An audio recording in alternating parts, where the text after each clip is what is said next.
तो एक तरफ नाटो की तरफ से कहा जा रहा है कि कोशिश बहुत की गई नाटो की तरफ से, लेकिन रूस ने आखिरकार यूक्रेन पर हमला कर दिया और साथ ही नाटो ये चेता रहा है रूस को कि उसको इसके गंभीर नतीजे भुगतने होंगे। वहीं पलटवार पुतिन की तरफ से भी किया जा रहा है। रूस के राष्ट्रपति व्लादिमीर पुतिन वो कह रहे हैं कि कोई इस मामले में दखल ना दे। नाटो देशों को वो आगाह कर रहे हैं कि अगर किसी ने दखल देने की कोशिश की तो ऐसे नतीजे भुगतने पड़ेंगे जो इससे पहले कभी दुनिया ने देखे नहीं होंगे। यूक्रेन में दखल के गंभीर नतीजे होंगे। नाटो देशों को सख्त चेतावनी जो रूस दे रहा है कर्नल दानवी।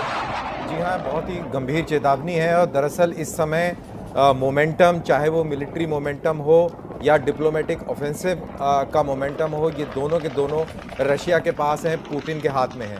और ये भी समझना बहुत ज़रूरी है कि जो नेटो आज बोल रहा है, दरअसल नेटो को कमज़ोर करने की कवायद तो ट्रंप ने शुरू कर दी थी और उसी कमज़ोरी का नतीजा है कि आज इतना डिफेंसिव नेटो दिख रहा है, इतना लाचार नेटो दिख रहा है, जिसका फ़ायदा पुतिन ने उठाया। पुतिन ने बहुत ही डीप एनालिसिस और स्टडी करके ऑफेंसिव लॉन्च किया है। आप ये देखिए, जब पुतिन ने कहा कि हम 30 साल से नेगोशिएशन करने के प्रयास कर रहे हैं लेकिन हम विफल रहे। मैं आपको रोकूंगी सर। इस बीच भारत ने जो प्राथमिकता अपने लिए तय की थी वो यही कि यूक्रेन में जो भारतीय फंसे हुए हैं उन्हें किसी तरीके से सुरक्षित लाया जाए, और इसी को लेकर अपडेट इस वक्त का बड़ा है। जरूरत पड़ेगी तो भारतीयों को वायुसेना यूक्रेन से लाएगी। सूत्र इस वक्त ये बड़ी जानकारी दे रहे हैं। भारत ने तय कर लिया है कि अगर हालात और बिगड़ेंगे तो यूक्रेन में फंसे भारतीयों को निकालने के लिए वायुसेना की मदद ली जाएगी।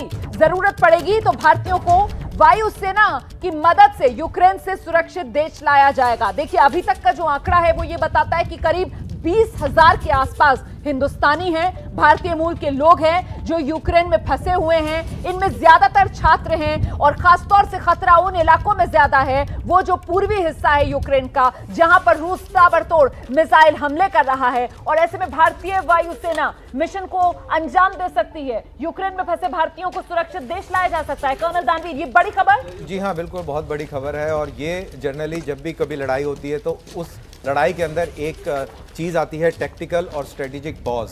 और टैक्टिकल और स्ट्रेटेजिक पॉज ये उस समय लिया जाएगा जब कीव की पूरी तरह घेराबंदी हो जाएगी, और जब ये पॉज लिया जाएगा तब आपको एक विंडो ऑफ अपॉर्चुनिटी मिलेगी अपने नागरिकों को निकालने के लिए। रशिया भी आपको देगा, और रशिया आपको ही नहीं बल्कि आम नागरिकों को भी बोलेगा कि अब आप जो है कीव को खाली कर दें। कि ये वो समय होगा जब भारतीय वायुसेना का C-17 जैसा एयरक्राफ्ट जो है कीव जाके और अपने नागरिकों को निकालेगा, कीव से निकालेगा, ओडेसा से निकालेगा, और जहां जहां भी अपने लोग हैं और जहां जहां पे एक्सेस तो आप ये कह रहे हैं कि ये विंडो जब कीव को पूरी तरीके से अपने कब्जे में ले चुकी होगी रूस की सेना, उसके बाद उपलब्ध कराई जाएगी। क्योंकि इस समय तो बहुत सीरियस एयर ऑपरेशंस चल रहे हैं। आपने दिखाया कि कैसे डॉग फाइट चल रहा है, कैसे एयर असॉल्ट चल रहा है, हेलीबॉर्न ट्रूप्स का एनसर्कलमेंट इन प्रोग्रेस है। तो इस दौरान भारतीय वायुसेना का ट्रांसपोर्ट एयरक्राफ्ट किसी भी हालत में वहां एयरपोर्ट पे लैंड नहीं कर सकता। बिल्कुल, अभी तो एयर स्पेस जो है वो पूरी तरीके से लॉक्ड हैं। और इस बीच हम सीधे आपको लेकर चलते हैं। मेरे साथ मेरे सहयोगी नीरज राजपूत इस वक्त मौजूद है। नीरज, भारतीय वायुसेना की मदद ली जा सकती है यूक्रेन में फंसे भारतीयों को निकालने के लिए सुरक्षित, क्या अपडेट है आपके पास? बिल्कुल रोमाना, की जो जानकारी मिली है सूत्रों से हमें, उसके मुताबिक अगर जरूरत पड़ती है भारतीय वायुसेना की, और जो जैसे कि हम लोग जानते हैं कि करीब 15 से 20 हजार जो भारतीय हैं जिसमें स्टूडेंट्स भी हैं वो फंसे हुए हैं, अगर उनको लाने की जरूरत पड़ती है तो सूत्रों ने कहा है कि भारतीय वायुसेना पूरी तरह से तैयार है, किसी भी कंटिजेंसी के लिए, किसी रिक्वायरमेंट के लिए पूरी तरह से तैयार है। अगर जरूरत पड़ती है तो जैसा हमने देखा था अफगानिस्तान से भारतीय को निकाल कर लेकर आए थे भारतीय वायुसेना, तो यूक्रेन से लाया जा सकता है। हालांकि इसका प्लान कैसे होगा, किस तरह कहां से लेकर आया जाएगा, उसके बारे में जानकारी नहीं है, लेकिन पूरी तैयारी। बेहद महत्वपूर्ण बात नीरज, जो अभी कर्नल दानवीर भी कह रहे थे कि उसके लिए जरूरत इस बात की है कि थोड़ी तो स्टेबिलिटी आए ना, क्योंकि अभी तो हम देख रहे हैं कीव के आसमान में किस तरीके से गोलाबारी हो रही है। कीव के आसमान में किस तरीके से जो लड़ाकू विमान है वो डॉग फाइट में उलझे हुए नजर आ रहे हैं। नीरज, बिल्कुल आपने ठीक कहा, क्योंकि अभी जो है काफी ज्यादा बना हुआ है, युद्ध के हालात बने हुए हैं।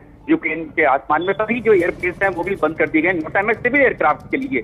लेकिन अगर जरूरत पड़ती है तो किस तरह से, वही मैंने बताया कि किस तरह से प्लान किया जाएगा, कहां से लिया जाएगा, कहां से एयररेस्ट किया जाएगा। लेकिन भारतीय वायुसेना का कहना है कि वो पूरी तरह से तैयार है। अगर जरूरत पड़ती है तो वायुसेना जो है अपनी एयरक्राफ्ट भेजकर जितने भी भारतीय फंसे हुए हैं उनको निकाला जा सकता है। महत्वपूर्ण बात आप कह रहे हैं। और इस सब के बीच में आपको यह भी बता दूं कि आज दिन में भारत सरकार की तरफ से एडवाइजरी भी जारी की गई थी जो यूक्रेन में भारतीय नागरिक फंसे हुए हैं उनके लिए, कि जितना हो सके कीव से दूरी बना लें, जितना हो सके जो पश्चिमी हिस्सा है यूक्रेन का उस तरफ चले जाएं। पश्चिमी हिस्सा मतलब वो हिस्सा जो यूरोपीय देशों से लगता हुआ है, जिसमें पोलैंड है, बाकी यूरोपीय देश हैं, वो कंपैरेटिवली बनस्बत पूर्वी हिस्से के ज्यादा सुरक्षित हैं, ज्यादा सेफ हैं, क्योंकि इस वक्त रूस जितनी आक्रामकता दिखा रहा है कर्नल दानवीर, वो पूर्वी हिस्से में ही दिखा रहा है।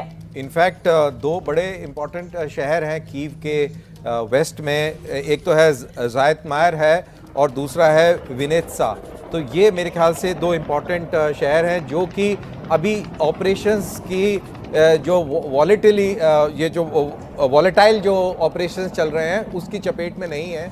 तो ये दो शहर ऐसा लगता है कि शायद इनके जो एयरपोर्ट्स हैं उसको भी एक्सप्लॉइट किया जा सकता है हमारे लोगों को निकालने के लिए। बिल्कुल, और ये शहर जो हैं वो यूरोपीय देशों की तरफ पड़ते हैं। बिल्कुल, एब्सोल्युटली पोलैंड के बॉर्डर के काफी नजदीक पड़ेंगे ये, और ओडिशा के नॉर्थ वेस्ट में ये दोनों शहर हैं और कीव से काफी दूर हैं। तो मेरे ख्याल से शायद ये इन शहरों का इस्तेमाल किया जा सकता है।